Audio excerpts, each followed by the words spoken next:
तो मीडियन की बात करेंगे तो मीडियन का मतलब होता है मिडवे। हाफ जो वैल्यू होती है इससे नीचे होती है डिस्ट्रीब्यूशन की और हाफ ऑफ द डिस्ट्रीब्यूशन इससे ऊपर होती है अबव। तो median value is n+1 divided by 2 value of the observation. So for example HP data में हमारे पास 70 वुमेन थी। 70 + 1 divided by 2 will be 35.5। So value between 35th and 36th value उसको हम कंसीडर करेंगे एज मीडियन। सो हम will take the average of 35th and 36th value. Okay, so it will be about, हमने 35th और 36th value देखी तो ये कितना इसका मीडियन आ गया हमारे पास, इट इज अबाउट 11.85। ओके, सो 11.85 हमारा मीडियन आ गया। So median is the 50% of the line. So 25% और 75% क्या होता है हमारे पास? So lower quartile is 25%, that is n+1 divided by 4, and upper quartile is 3 into n+1 divided by 4. This is 75%. So lower quartile हमारे पास क्या है? जो 17th और 18th वैल्यू के इन बिटवीन है ना?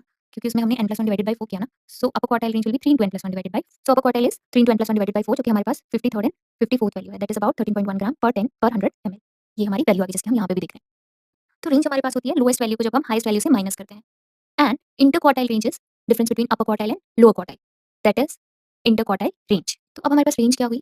Range is the difference between highest and lowest value, and interquartile range की हम अपर क्वार्टाइल को और लोअर क्वार्टाइल को जब सब्ट्रैक्ट करते हैं दैट इज इंटरक्वार्टाइल रेंज। तो मीडियन, इंटरक्वार्टाइल रेंज इन सबको हम एक ग्राफ से रिप्रेजेंट करते हैं that is box and whiskers graph. जो टॉप मोस्ट लाइन है वो रिप्रेजेंट करती है maximum value, lower line represents lowest value, this represents upper quartile and lower quartile and median line. So इन दोनों की अपर क्वार्टाइल और लोअर क्वार्टाइल के डिफरेंस को हम इंटरक्वार्टाइल रेंज बोलते हैं। इस बॉक्स के इस साइड को हम इंटरक्वार्टाइल रेंज बोलते हैं, मिडिल लाइन को मीडियन बोलते हैं, and the upper part and lower part को upper quartile and lower quartile हम बोलते हैं। सो एक और बार हम लोग रिवाइज करेंगे। So the upper line represents the maximum value, lower line represents minimum value, middle of the line represents median, and both are upper and lower quartile values.